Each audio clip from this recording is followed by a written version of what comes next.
Coming up on Citrus TV News Live at 6, an SU dorm gets a makeover. An award-winning playwright speaks to SU students. Protests continue in Hong Kong. And a second nurse is diagnosed. Citrus TV News starts right now.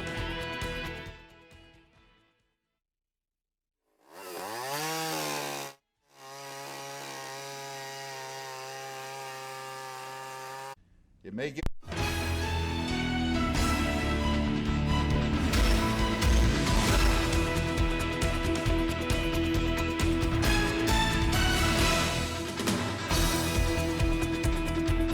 Hello and welcome to Citrus TV News Live at 6 for Wednesday, October 15th. I'm Max Darrow. And I'm Allie Bauman. The Red Cup project takes SU by storm, and that's our top story.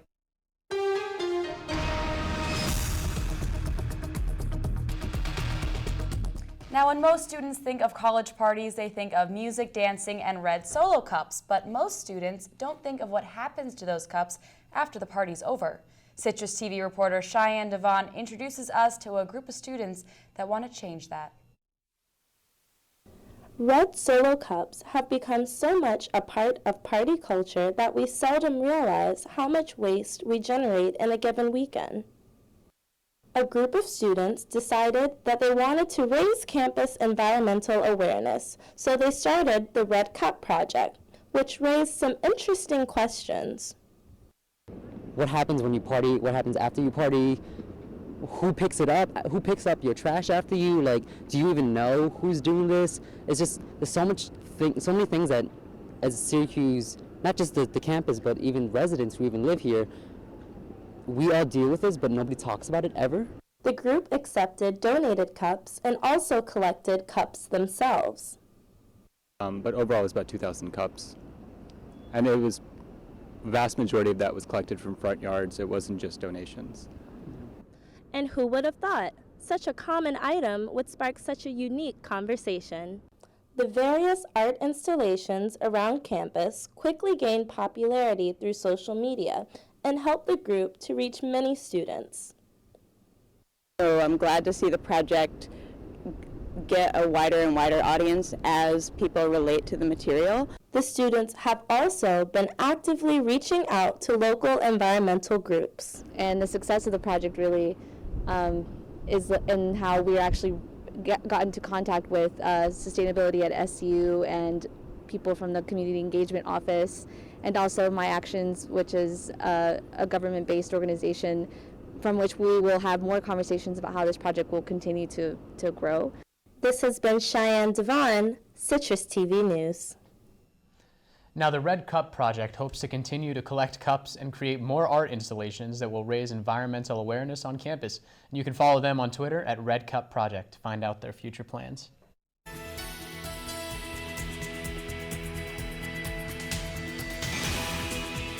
And now let's go to Brooke Glatz with the weather.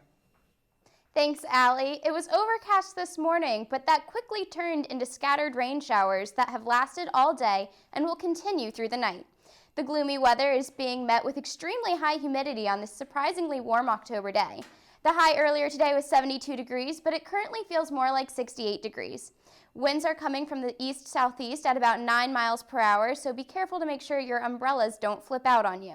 For your full weather forecast for the rest of the week and for the upcoming weekend, stay tuned to Citrus TV. Max and Allie, back to you.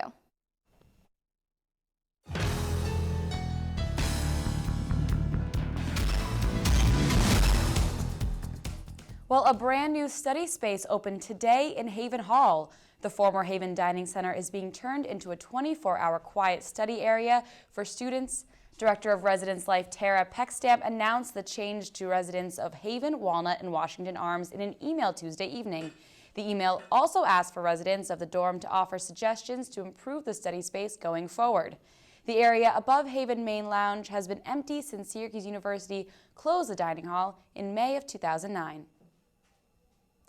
And the woman behind the Vagina monologues is coming to Syracuse University tonight. Award-winning playwright Eve Ensler is the second speaker in this year's university lecture series. She wrote the well-known play that debuted in 1996 and has since been performed all over the world. Students performed the monologues at SU just last February. Ensler is also credited with starting V-Day, a global movement to stop violence against women and girls. Her lecture, In the Body of Justice, will start at 7:30 in Hendricks Chapel. Syracuse University Health Services and the Onondaga County Health Department teamed up to host a free flu clinic today from 11 to 3. Students, staff, and faculty packed into Flanagan Gymnasium to get flu shots this season. In a change from last year, Health Services is not advertising any other clinics on campus. The goal was to have as many people attend today's clinic as possible. But don't worry, if you did miss out, Health Services will still hold other free clinics. They just won't advertise them throughout the semester. And Trippy Turtle kicked off University Union's Bandersnatch concert series last night. The EDM artist performed at Shine Underground and co-headlined the show with hip-hop artist Goldlink. The next concert is scheduled for Wednesday, November 12th. Another EDM artist, Cash Cash, is the headliner, and tickets are on sale for $5 at the Shine box office. The SU Chancellor opens up about his time here at the university. And another American contracts the deadly Ebola virus. We'll be right back. You realize that 49 million Americans struggle with hunger? That's 1 out of every 6 Americans. These people are around us every day. They're our friends, they're our co-workers, their kids go to school with our kids. Sometimes we're not even aware that they're struggling. This problem is closer than you think. So is the solution. Play a role in ending hunger. Visit feedingamerica.org/hunger and find your local food bank. Today, about 1 in 5 Americans is living with a disability. Over 50 million people, including many of our friends and neighbors, teachers and co-workers, heroes and leaders.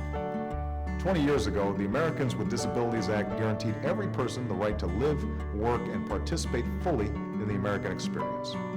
We've come a long way since then, and we are committed to making even more progress in the years ahead. Visit disability.gov to see how you can help. Welcome to my block party. Glad you can make it. I can do this all day. Your moves are just gay. Using gay to mean dumb or stupid, not cool. Not in my house, not anywhere. It's not creative, it's offensive to gay people. And you're better than that.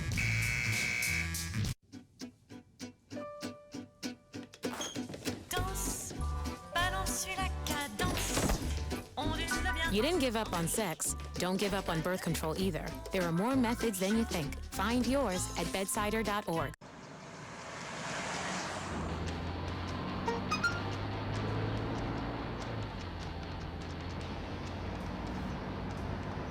The average text takes your eyes off the road for nearly 5 seconds.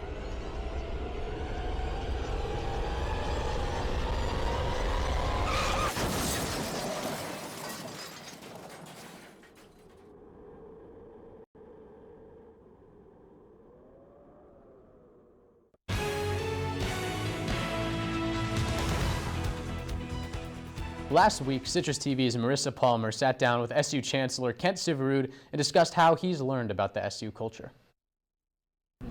Now, coming into your new leadership, did you come in with any plans or goals that you wanted to set forth here?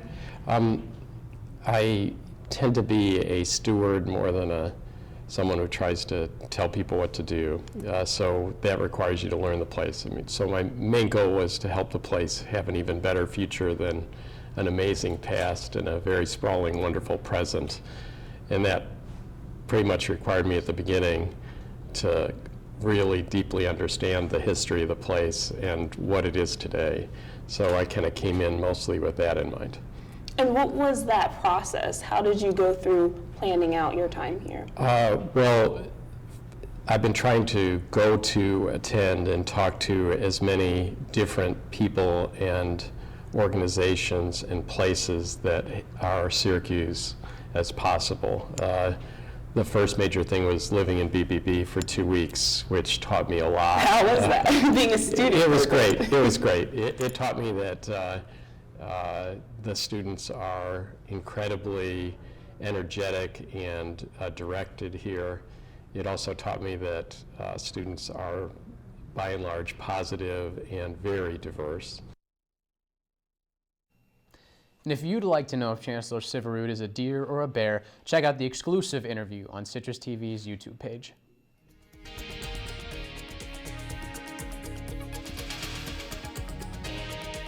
It may get worse before it gets better, but it will get better. Were the words of the mayor of Dallas, the center of the Ebola discussion. Officials confirm a second nurse infected with Ebola is being flown to Emory University Hospital in Atlanta to be treated. 29-year-old Amber Vinson helped treat Thomas Duncan, the patient who died from the virus earlier this month. The first nurse to be diagnosed with the deadly virus days ago is said to be in good condition. President Obama canceled his campaign trip to Connecticut and New Jersey amid the Ebola concerns. And now a bigger concern, the CDC found that the second nurse flew on a commercial flight just one day before the symptoms showed. Health officials are now tracking all of the 132 passengers that were aboard the plane with Vinson. The director of the CDC says that the nurse had no business traveling after treating a patient with Ebola. Vincent was visiting family while in Cleveland. Those family members are now being monitored. And more than a dozen abortion clinics in Texas are back in business today after the Supreme Court struck down a controversial state law. In a 6-3 decision, the court said that the restrictions and requirements put on the abortion providers are unconstitutional. The justice's order was only 5 sentences long and offered no explanation to their reasoning. The Texas law passed earlier this year after a notable filibuster by State Senator Wendy Davis. She is currently running for governor of Texas.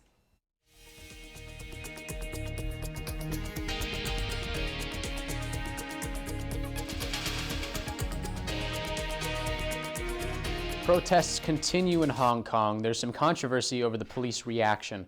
A video was released that appears to show plain-clothed Hong Kong police officers viciously beating a protester. The pro-democracy demonstrator was carried to a dark corner, laid on the ground, and then punched and kicked repeatedly. Officials in Hong Kong are saying they will conduct an investigation into the claims. And the sentencing in the Oscar Pistorius trial continues. Pistorius is guilty of culpable homicide, South Africa's equivalent to manslaughter, but he's cleared of murder. Parties met in court again today, and Pistorius' defense had a state official testify and recommend a punishment. The man argued Pistorius should be under house arrest or mop floors 2 days each month for the crime. The sentencing portion of the trial continues tomorrow.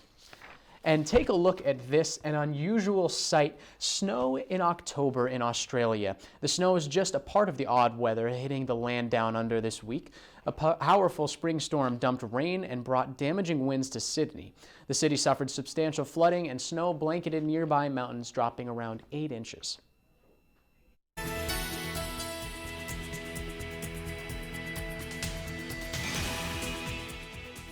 And now for a look at the weather with Citrus TV's Brooke Glatz. Thanks, Allie. Today we had a high of 72, but it currently feels like 68 degrees. The low today is 63, and as I said earlier, there were storms all day, and those are going to continue into the night. The winds were coming from the east-southeast at about 9 miles per hour. Humidity was extremely high today at 90%, which is why we were feeling all of that humid air outside with the rain. As I said, the rain will continue all through the night. Very heavy rains, low of 63, winds coming from the south-southeast at 7 miles per hour, so a little slower than what we've been seeing earlier today. Still very high humidity, high chance of precipitation, so if you are going out, you will definitely need to dress for the weather.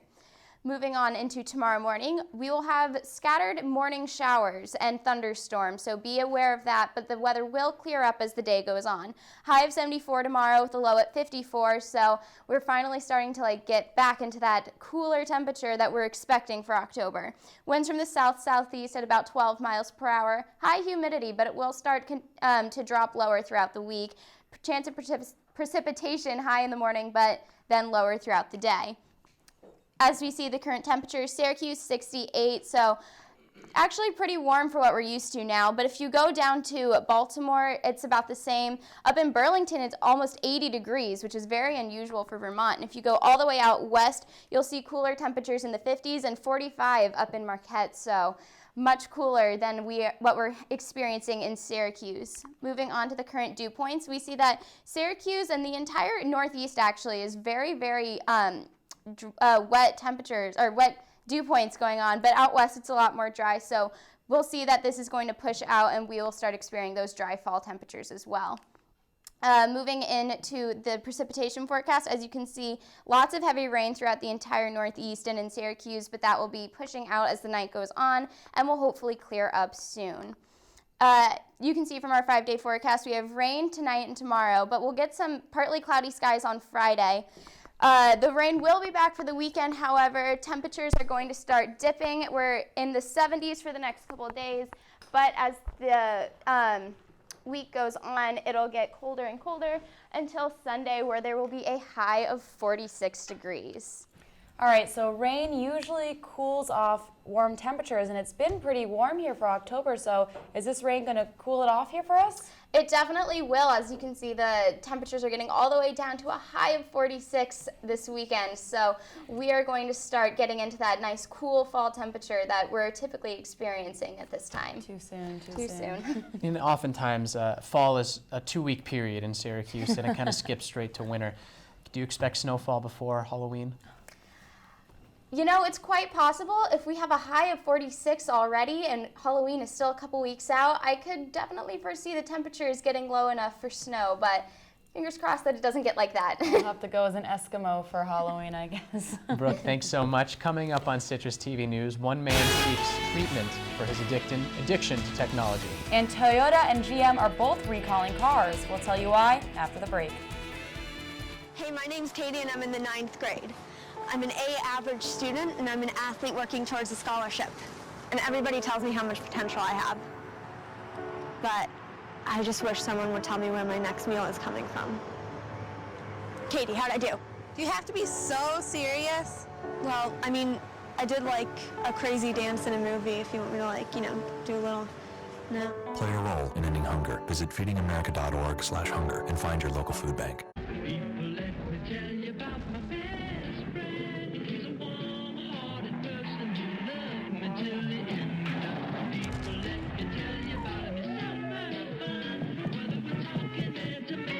You don't need to be bigger than life to be a good dad. You just need to spend time with your kids. It takes a man to be a dad. Spirit, we're hot. We can't be stopped. We got the spirit. We're hot. We can't be stopped. We're going to beat them and bust them. Beat them. The smallest moments can have the biggest impact on a child's life. Let's get a little bit rowdy. R-O-W-D-Y. Take time to be a dad One more today. time. All those boys are much too much. Those boys.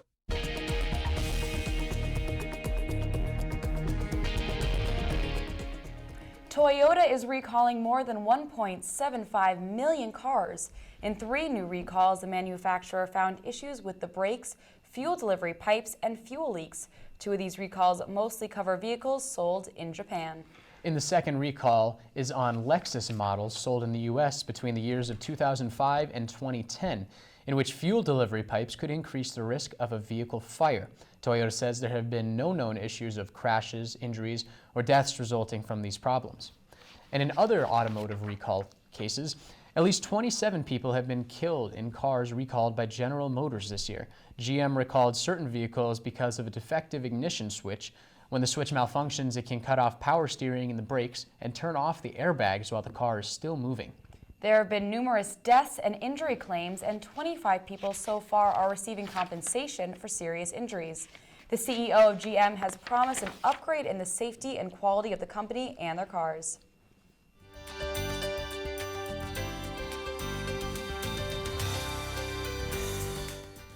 Now, we've all heard of alcohol and drug addiction, but a man in California is getting treatment for an addiction to Google Glass. The San Diego man checked into Navy's Substance Abuse and Recovery Program for alcohol dependence, but soon after began therapy for his addiction to Google Glass. Reports say the man typically used the technology up to 18 hours a day, removing it only to sleep and bathe. He showed signs of frustration and irritability. Now, this is the first case of technology addiction related to Google Glass. And a new breakthrough has been discovered with stem cells and blindness. A new report published in The Lancet reveals that stem cells can help fix a vision disease called macular degeneration, which causes progressive loss of sight. 18 patients were given stem cells and studied for 3 years. All patients saw no rejection of the cells, and the tissue that is lost from the disease began to rebuild. Research and Development VP Stephen Chang says the study is extremely exciting, but more testing will need to be done.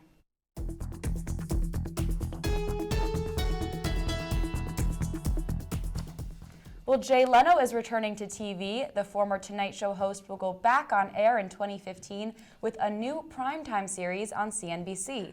The show is being called Jay Leno's Garage right now, and it's based on his web series. The TV series will focus on the comic's longtime love of cars, everything from classics to restoration projects to road tests. Leno hosted a 1-hour special for CNBC back in August, and the show will likely air every week. And you'll soon be able to watch your favorite HBO shows without stealing your friends' logins. HBO announced they will launch a standalone streaming service that won't require a cable subscription. This would make the service different from HBO Go, which only HBO subscribers can use. The move is meant to help HBO compete with Netflix and is expected to be unveiled sometime next year. And the Academy Awards have their next host. Neil Patrick Harris, the Broadway and television actor, will host this year's award show on February 22nd, his first time hosting the Oscars. Harris has already hosted the Tonys and Emmys in recent years, meaning all he needs now is the Grammys to complete the award show trifecta. Coming up in sports, Mello, Grant, and MCW make their triumphant return to the Carrier Dome in preseason basketball. Plus, AJ Long previews Wake Forest. Don't go anywhere. It's sports after this.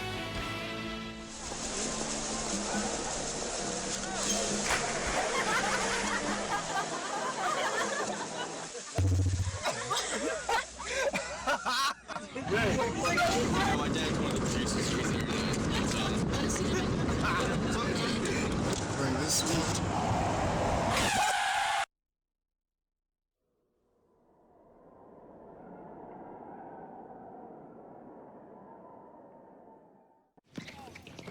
Welcome to my block party. Glad you can make it. The only triple doubles you get come with fries. Last time you blocked someone, you were online. I can do this all day. Your moves are just gay. Using gay to mean dumb or stupid, not cool. Not cool. Not in my house, not anywhere. It's not creative, it's offensive to gay people. And you're better than that. Know what? What? Since I got adopted, I've learned a lot about these humans. I know. I mean, check out these two. It's Flirt City over here. Yeah, I noticed that. It looks like my human is definitely into your human. Oh, look! I think she's getting his number. Nice. Your human's got some sweet moves. Takes after his dog. Oh, look, they're doing that thing where they put their arms around each other. She kicked up a leg. It's like in the movies. That's awesome. Looks like we're gonna be hanging out a little bit more. We are different. Society should aspire to be more like us. Be part of the first class. Get energized. Get outside. Hold on, guys. It's gonna get bumpy. And get moving. Experience the power of physical activity.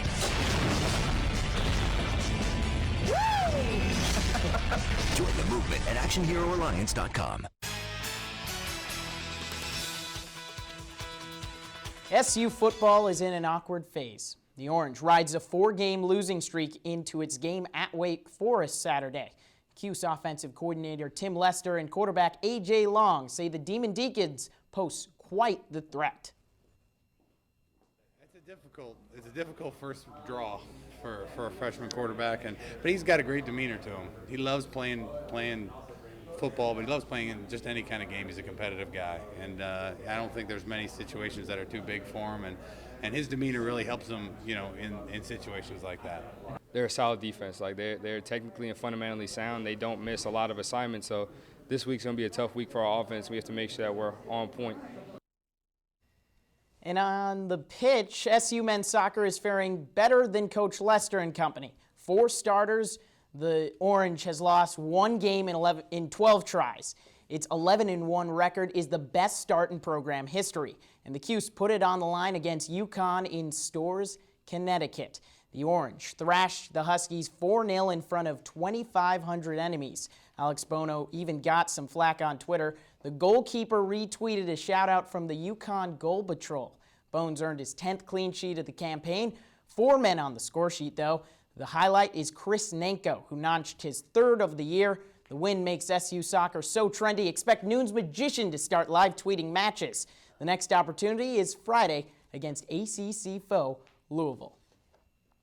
Now I'm sure Sean Keeley caught this game last night because some SU stars returned to the Carrier Dome as professionals. Now sure, it's not Melo dropping 26 points against 10th ranked Notre Dame, but it is preseason basketball. The Knicks and 76ers took to the Loud House, and Michael Carter-Williams and Jeremy Grant didn't play in this one, but they coordinated outfits and hair. Looking good out there.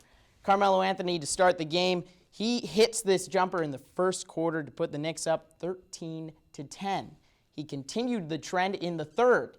Look at him, another jumper. He's got one move, one look. Ferrari, Latigra, I feel like I'm taking crazy pills. Carmelo Anthony again in the third quarter hits another jumper. He finished with 27 minutes, 17 points. Now he didn't play, but Jeremy Grant, you happy to be back? Great to be here and be in front of everybody that I got to play in front of when I was here. It's great to be in the atmosphere where all my old coaches, all my old teammates. It's a great environment. You know, we had a lot of great memories here and, you know, 2 great years here. You know, played with a lot of great players and just had so many great wins here. So, you know, it's definitely emotional and it's great to be back here. Yeah, I went to Insomnia, got some cookies. You know, I just, you know, saw some people that, you know, I haven't seen in a while, visited some friends, and, you know, saw the coaching staff. And finally, in Kansas City, you know the Royals are getting a lot of Insomnia cookies because they're celebrating. They put their perfect postseason record on the line in Game 3 of the ALCS. Rain kept this one from happening Monday, and the Orioles found themselves in a 2-0 hole heading in. Could they close the gap? Well, they did. They won the game here at KC to Kauffman Stadium with 40K in the building to watch Game 3. Right here, Mike Moustakas with the glove. Tip of the cap to you, Moustakas. He again had it here in the top of the 6th inning with the game tied at 1. Into the fans, catches it into the dugout there. Again, Mike Moustakas, they call him the Moose. Next half inning, runners at the corners with Billy Butler at the dish. He hits a high fly ball to left field. Jerome Dyson would score on the sac fly. The Royals take the 2-1 lead. They would win the game by that margin. Right now, they have a 3-0 lead, 1 game away from the World Series in the top of the 6th. Again up 2-1 in the current game right now with a spot on the World Series on the line. Thanks, John Paul. We'll be right back.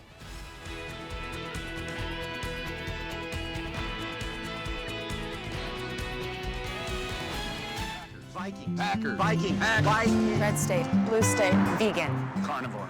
We come from different places. Uptown. Downtown. Night owl. Early bird. We come to different conclusions. Half empty.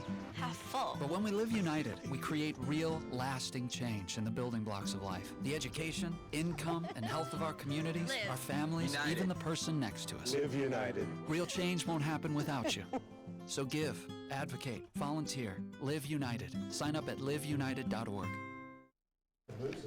And now we'll go to Brooke Glatz with your wake-up weather forecast. Thanks, Max. Waking up tomorrow, you can expect to see some showers, and those won't stick around, though. They will get better as the day goes on, making it more of an overcast day, which is what we're used to in Syracuse. It'll be another gray day for the Orange. Max and Allie, back to you. That does it for us. Well, that does it for us at Citrus TV News. I'm Allie Bauman. I'm Max Darrow. Enjoy the rest of your evening, Syracuse.